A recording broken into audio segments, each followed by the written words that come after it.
United kingdom में Khalistan referendum का सिलसिला जो 31 अक्टूबर ऑनवर्ड शुरू हुआ था अपने 8 फेजेस मुकम्मल कर चुका हुआ है। ये सिलसिला जो बरोज़ हैलोवीन शुरू कराया गया था शायद मोदी सरकार के लिए वाकई ही काफ़ी डरावना साबित होता जा रहा है। फेज 1 31 अक्टूबर 30,000 सिखों ने आके रेफरेंडम के ऊपर सिग्नेचर किए। ये लंदन में कराया गया था। उसके बाद सेकंड, थर्ड और फोर्थ फेज जो था ये नवंबर के महीने में कराए गए 7th, 14th और 21 नवंबर की तारीखों के ऊपर यूनाइटेड किंगडम के मुख्तलिफ दीगर शहरों के अंदर। अब जब 5th, 6th और 7th फेज की बारी आई तो ये महीने दिसंबर में कराए गए। 5th दिसंबर, 19th दिसंबर और 2021 के साल का आखिरी दिन 31 दिसंबर। 8th फेज 9th जनवरी 2022 में हुआ।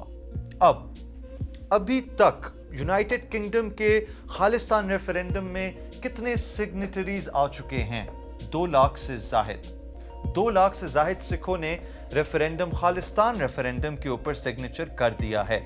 ये सिर्फ यूनाइटेड किंगडम की बात है। अभी बात करते हैं European phase of the Khalistan referendum. तो जनाब आली 10 दिसंबर को 16,000 सिखों ने phase 1 of the European phase of Khalistan referendum शुरू कर दिया। ये जेनीवा, स्विट्जरलैंड के शहर जेनीवा में कराया गया था, जहां पे फ्रांस, जर्मनी और मुख्तलिफ यूरोपियन कंट्रीज से स्विट्जरलैंड के साथ काफ़ी सिखों ने आके इसको शुरू कर दिया है। अब एक और चीज़, ये रेफरेंडम का सिलसिला सिर्फ यूके और यूरोप तक नहीं रहेगा, ये पूरी दुनिया के अंदर फैलने लगा है। ऑस्ट्रेलिया, यूनाइटेड स्टेट्स, कनाडा और फिर खास तौर पे इंडियन पंजाब के अंदर भी। खालिस्तान का मकसद है क्या? ये क्यों कराया जा रहा है? आपको याद हो कि जब से मोदी सरकार हुकूमत में आई है इंडिया के अंदर, ये हिंदुत्व की पॉलिसीज को बहुत पुश कर रहे हैं। और हिंदुत्व की पॉलिसीज को पुश करना ये मतलब नहीं कि हम मुसलमानों की डाउनफॉल इंडिया में शुरू हो रहा है। इसका ये मतलब है कि जितने भी माइनॉरिटीज इंडिया में हैं उनका डाउनफॉल शुरू हो चुका है। Sikhs are one of the largest minority in India after of course Muslims और क्रिश्चियंस और कुछ मुख्तलिफ माइनॉरिटीज के बाद सिखों के सिर्फ एक ही होमलैंड है, पंजाब, इंडियन पंजाब। लेकिन क्या रेफरेंडम के अंदर ये सिर्फ इंडियन पंजाब को अलहदा करना चाह रहे हैं सिखों की अपनी सरजमीन बनाने के लिए? हरगिज नहीं। इसके अंदर अब हरियाणा और हिमाचल प्रदेश भी शामिल हो चुके हैं। 3 स्टेट्स हैं इंडिया के अंदर।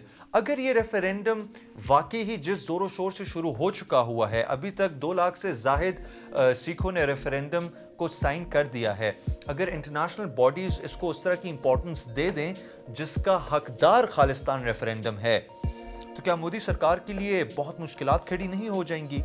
एक तरफ पाकिस्तान है जिन्होंने करतारपुर कॉरिडोर बना के खोल दिया है सिखों के लिए कि आप आएं और अपने होली साइट्स को विजिट करें, और उसी के साथ साथ इंडिया सिखों के ऊपर क्या कर रहा है?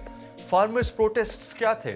फार्मर्स प्रोटेस्ट्स वो थे जब बिल्स लाए गए थे इंडियन हुकूमत की तरफ से, और फार्मर्स तो किसी मजहब को नहीं देखता, तो क्यों इंडियन हुकूमत का ये नैरेटिव था कि ये सिखों की खालिस्तान मूवमेंट के लिए प्रोटेस्ट्स हैं?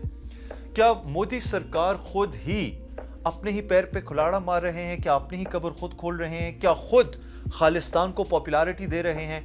अभी हाल ही में जब नरेंद्र मोदी का एक फ्लाईओवर के ऊपर अपनी एसपीजी स्पेशल प्रोटेक्शन ग्रुप के फेलियर की वजह से 1 घंटा उनको फ्लाईओवर के ऊपर रोक के इंतजार करना पड़ा, उसका ब्लेम भी खालिस्तानी टेररिस्ट्स को दे दिया गया। अब बोल तो खालिस्तानी टेररिस्ट्स हैं कौन, क्या हैं? लेकिन जब आप इस तरह के पॉपुलैरिटी दे रहे हैं खालिस्तान मूवमेंट को, तो क्या ये उसके अगेंस्ट जाता है या फिर उसके फायदे के लिए जाता है? खालिस्तान दुनिया की इस वक्त एक हकीकत बन चुकी हुई है। खालिस्तान रेफरेंडम उस हकीकत का प्रैक्टिकल नुमाइंदा कह सकते हैं आप उसको। तो अब होने क्या लगा है? क्या सिखों को अपनी एक आज़ाद ज़मीन मिलने का सिलसिला शुरू हो चुका है? इसके बारे में आपका क्या ख्याल है? हमें कमेंट सेक्शन में बताइएगा। आज के लिए इतना ही। अल्लाह हाफिज़।